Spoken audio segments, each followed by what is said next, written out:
Avis vascular center మన దేశంలోనే the best varicose vein hospital.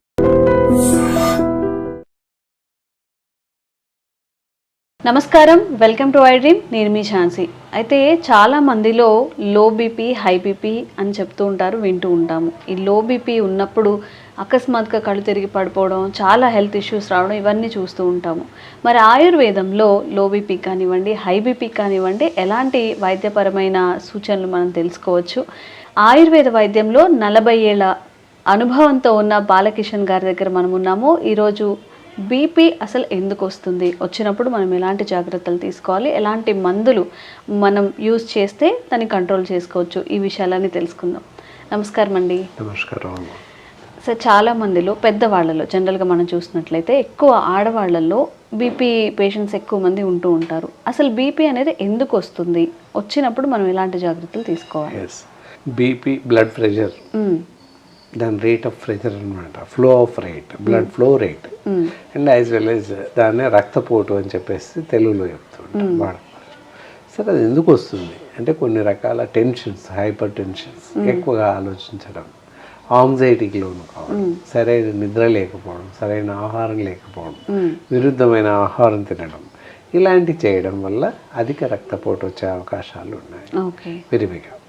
So ఇందాక చెప్పినట్టు సరైన సమయంలో నిద్ర లేకపోవడం, సరైన ఆహారం తీసుకోవడం, ఈ రెండు కారణాలే అవుతాయి. తర్వాత విరివిగా ఈ రోజుల్లో ఇప్పుడున్న పరిస్థితుల్లో చిన్నపిల్లలకు కూడా బీపీ వస్తుంది. చిన్నపిల్లలు మీన్స్ 25 years 30 years బిలో పిల్లలకు వస్తుంది. పూర్వకాలంలో 40-50 ఏళ్ళు దాటితే కానీ బ్లడ్ ప్రెషర్, రక్తపోటు వచ్చేది కాదు. ఇప్పుడు జస్ట్ 35-30 years వాళ్ళకు కూడా హార్ట్ అటాక్స్ వస్తున్నాయి, as well as blood pressure, రక్తపోటు, అధిక రక్తపోటు పెరుగుతుంది. కారణాలు ఏంటి అని చూస్తే ఇక్కడ వచ్చేసి సరైనటువంటి ఆహార నియమాలు లేక, బయట ప్యాకేజ్డ్ ఫుడ్ తినడం వల్ల అని చెప్పొచ్చు. ఎక్కువగా బేకరీ ఐటమ్స్, పిజ్జాస్, బర్గర్స్, అలాగే నూడిల్స్, ఫాస్ట్ ఫుడ్ సెంటర్లో లభించే నూడిల్స్, ఇలాంటివి ఎక్కువగా విరివిగా తినడం వల్ల ఈ బ్లడ్ ప్రెషర్ వస్తుంది. బేకరీ ఐటమ్స్లో అన్నిట్లోనూ కూడా ఆర్టిఫిషియల్ సాల్ట్, ఆర్టిఫిషియల్ షుగర్స్ కలుస్తూ ఉంటాయి. సో వీటి వల్ల అత్యధికంగా రక్తపోటుకి లోనవుతున్నారు, యువత లోనవుతున్నారు మరీ ముఖ్యంగా. కాబట్టి అలాంటి ఆహారం తీసుకోకూడదు, అంతే. పెద్దవాళ్ళైనా ఎవరైనా సాధారణంగా ఇంట్లో ఉన్న వాళ్ళు కూడా ఈ రోజుల్లో ఏమైంది, ఇంట్లో ఉన్నా కూడా వారానికి ఒకసారో 15 రోజులకు ఒకసారో బేకరీ ఐటమ్స్ తెచ్చుకొని తినడం అలవాటు అయిపోయింది. సో అది ఒక అలవాటుగా మారిపోయింది. బయట నుంచి ఫుడ్ తెచ్చుకోవడం, వారంలో ఒకసారి తింటే ఏమవుద్దులే, 10 రోజులకు తింటే ఏమవుద్దులే అని చెప్పేసి బేకరీకి వెళ్ళడం, బిస్కెట్స్ తేవడం, సమోసాలు తెచ్చుకోవడం, ఇలాంటి ఆర్టిఫిషియల్ ఫుడ్ తినడం జరుగుతుంది. పిజ్జాస్, బర్గర్స్, చీజ్, ఇవన్నీ కూడా శరీరానికి హాని చేసేటటువంటివే కాబట్టి తినకూడదు. ఓకే. ఇప్పుడు పిల్లల్లో కాకుండా గృహిణీలు ఉంటారు, ఇంట్లో ఉన్న వాళ్ళకి ఎందుకు వస్తుంది? మేబీ వాళ్ళు కూడా ఎక్కువ జంక్ ఫుడ్ తీసుకోకపోవచ్చు. ఎస్, తీసుకునే వాళ్ళకి వస్తుంది అంటే ఒక అర్థం. తీసుకునే వాళ్ళకి ఎందుకు వస్తుంది మీ క్వశ్చన్. ఎందుకు వస్తుంది అంటే ఎక్కువ ఆలోచనలు, యాంగ్జైటీకి లోన్ అవ్వడం, ఎలా అవుతుందో ఏమో, నాకు పిల్లలు లేరు అని, లేకపోతే మా ఆయన లేట్గా వస్తున్నాడు, పని త్వరగా తెమలడం లేదు, లేదా ఆ మానసిక ఒత్తిడి, ఆందోళన అనేది, యాంగ్జైటీ, ఆందోళన, ఏం దానికి వస్తాయి. ఎక్కువగా ఆలోచించడం, అతిగా ఆలోచించడం, ఇవన్నీ బర్డెన్స్ ఉంటాయి గృహిణికి. కొంతమంది తేలిగ్గా తీసుకుంటారు, కొంతమంది ఏమో వాటిని బరువుగా తీసుకుంటారు. బరువుగా మీన్స్ మానసికంగా ఎక్కువ మనసుతో ఆలోచిస్తుంటారు.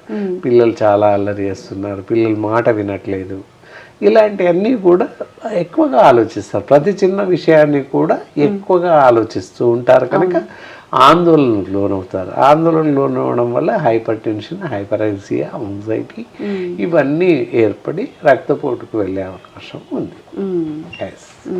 జనరల్గా ఏంటంటే మామూలుగా 40 years లోపు వాళ్ళకి 120 వరకు ఉండొచ్చు, 120/80 అని చెప్తూ ఉంటాం. ఆ స్టేజ్లో ఉండొచ్చు. 40 years దాటిన వాళ్ళకి 140/80 ఉంటుంది రక్తపోటు. అలా ఉంటే ఎలాంటి ప్రమాదం లేదు. సార్, అయితే ఇంట్లో ఎవరైతే మన మదర్స్ కానీ ఆడవాళ్ళు ఎవరైతే ఉంటారో వాళ్ళు సరిగ్గా తినరు టైంకి, ఇంట్లో అందరూ తిన్న తర్వాత ఆ ఉన్నదేదో తింటూ ఉంటారు. మరి అలాంటప్పుడు కూడా వాళ్ళకి న్యూట్రిషన్ ఫుడ్ కానీ అవన్నీ తీసుకోరు. వాళ్ళు వాళ్ళ లైఫ్లో ఎలాంటి మార్పులు చేసుకుంటే, ఆహార నియమాలు పాటిస్తే మంచిది అంటారు? ఎస్, మీరు అడిగినటువంటి ప్రశ్నలోనే ఆన్సర్ దాగి ఉందని చెప్పొచ్చు.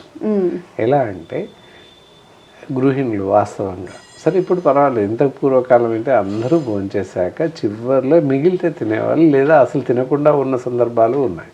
అలా చేయడం వల్ల ఏంటంటే మానసికంగా శారీరకంగా అన్ని విధాలు నష్టపోవడానికి అవకాశం ఉంటుంది.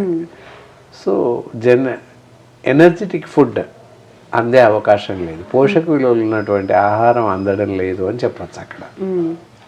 ఇప్పుడు ఈ మధ్య కాలంలో అలాంటి పరిస్థితి లేదు. పెద్దవాళ్ళు అయినట్టయితే పెద్దవాళ్ళకి ముందు ప్రియారిటీ, భోజనం చేస్తున్నప్పుడు ముందు వాళ్ళకి పెట్టేసి కొన్ని కుటుంబాల్లో అసలు పూర్తి అలక్ష్యం, అసలే పట్టించుకున్న సందర్భాలు లేవు, అవి చూస్తున్నాం. సహజంగా ఎక్కువ మంది మాత్రం పెద్దవాళ్ళు ఉన్న ఇళ్లలో పెద్దవాళ్ళకి ముందు వాళ్ళకి, ఎందుకంటే పెద్దవాళ్ళు ఉంటారు కష్టం అవుతుంది అనే ఉద్దేశంతో ముందు వాళ్ళకి భోజనం పెట్టిపించి వాళ్ళు చేశాక మిగతా ఇంట్లో అందరం ఒకేసారి కూర్చొని తినడం జరుగుతుంది. పిల్లలు పెద్దవాళ్ళు ఇంట్లో ఉన్న వాళ్ళందరం ఒకేసారి భోజనం చేస్తున్న సందర్భాలు. సో దానివల్ల హెచ్చు తగ్గులు అనేవి జరిగే అవకాశాలు లేవు దాదాపుగా ఇప్పుడున్న పరిస్థితుల్లో. సమాజంలో చాలా మార్పులు వచ్చాయి కనుక అలాంటి నష్టం ఏం లేదు. కాకపోతే ఇక్కడ ఇంకొకటి కూడా చిక్కుంది, ఏంటి అంటే మీరు ఇందాక చెప్పినట్టు అల్ప రక్తపోటు, అంటే బీపీ తగ్గిపోవడం జరుగుతూ ఉంటుంది. ఎందువల్ల అంటే రక్తహీనతతో బాధపడుతుంటారు వాళ్ళు ఒరిజినల్లీ, అది చూసుకోరు, దానివల్ల రక్తపోటు తగ్గిపోయే అవకాశం ఉంటుంది. అలాగే తినే ఆహారంలో కూడా మంచి ఆహారం, అన్ని ఆహారం తీసుకోరు వాళ్ళు, ఒక వన్ టైప్ ఆఫ్ ఫుడ్ తీసుకుంటుంటారు వాళ్ళు. దానివల్ల కూడా కాంబినేషన్ ఆఫ్ ఫుడ్ ఉండదు కనుక వన్ సైడే వెళ్ళిపోతుంటుంది కనుక ఎక్కువ లవణాలు ఉన్నటువంటి ఆహారం తీసుకోరు కాబట్టి అల్ప రక్తపోటుకు గురయ్యే అవకాశాలు ఉన్నాయి.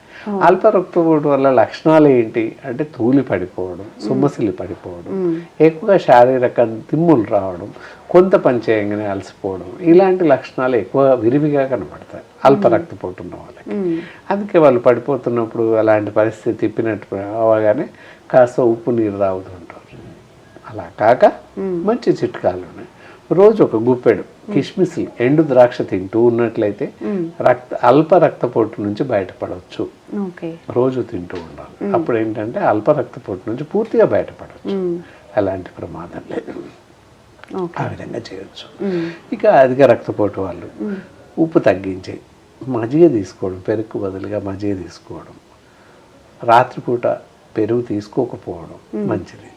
అలాగే టీ కాఫీలు చూసినట్లయితే ఉదయం ఒకసారి సాయంత్రం ఒకసారి కాఫీ తీసుకోవచ్చు. 2 సార్లు మాత్రమే తీసుకోవాలి పెద్దవాళ్ళు, ఇంట్లో ఉన్నవాళ్ళు. కాఫీ టీ అయినట్లయితే 2 నుంచి 3, 4 సార్లు టీ తాగించినప్పటికీ నష్టం లేదు. ఆ విధంగా కొంత మార్పులు చేసుకొని తీసుకునే ఆహారంలో ఉప్పు తగ్గించి అనగానే ఇప్పుడు రకరకాల ఉప్పులు వచ్చాయి. పూర్వం ఉప్పు అంటే ఏదో ఉప్పు దొడ్డుదో సన్నదో వచ్చేది వాడేవాళ్ళం. ఇప్పుడు అలా కాదు, 100 రకాల బ్రాండ్స్ వచ్చాయి. అక్కడ ఉప్పు ప్రధాన కారణం అవుతుంది కాబట్టి నాన్ అయోడైజ్డ్ ఉప్పు వాడాలి. నాన్ అయోడైజ్డ్ ఉప్పు వాడడం వల్ల కొంతవరకు రక్తపోటును అదుపులో పెట్టుకోవచ్చు.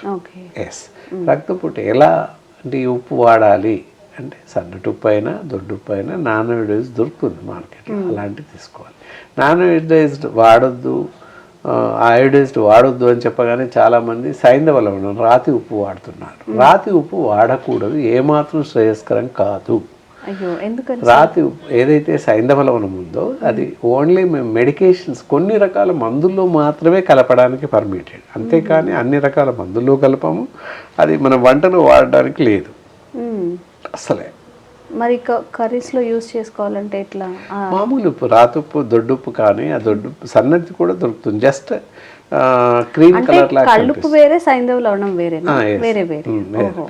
సైంధవ లవణం అంటే కొంచెం పింక్ కలర్లో ఉంటుంది, మేము మందులలో కలుపుతూ ఉంటాం. సో మెడిసిన్స్ వరకే పర్మిటెడ్, అది కొన్ని రకాల మందులలో మాత్రమే కలుపుతాం, అన్ని రకాల మందుల్లో కలపము. అలాంటి ఉప్పును ఆహారంలో చేర్చుకొని తినడం ఏమాత్రం శ్రేయస్కరం కాదు. ఎందుకంటే శ్రోతలంతా గమనించాలి, పింక్ సాల్ట్ అని అమ్ముతున్నారు, తినకూడదు. మామూలు రాతి ఉప్పు లేదా రాతి ఉప్పే సన్నగా చేసి వాడడం నాన్ ఏజ్డ్ ఉప్పు లైట్ తెల్లగా కాకుండా ముట్టుకుంటే మనం ఉప్పు కాసేపు పట్టుకున్నట్లయితే చేయంత తడిగా అవుతుంది, అది ప్రధానంగా గుర్తుపట్టవచ్చు. అలాంటి ఉప్పును మాత్రమే వాడాలని ఆశిస్తున్నాను. ఆ విధంగా చేస్తే బీపీని అదుపులో పెట్టుకోవచ్చు, థైరాయిడ్ని అదుపులో పెట్టుకోవచ్చు నాన్ అయోడైజ్డ్ వాడితే. సార్ అయితే బీపీ కోసం మనం చాలా మాట్లాడుకున్నాం, ఫుడ్ హ్యాబిట్స్ ఎలా ఉండాలి, వాళ్ళ జీవనశైలి ఎలా ఉండాలి అని చెప్పి.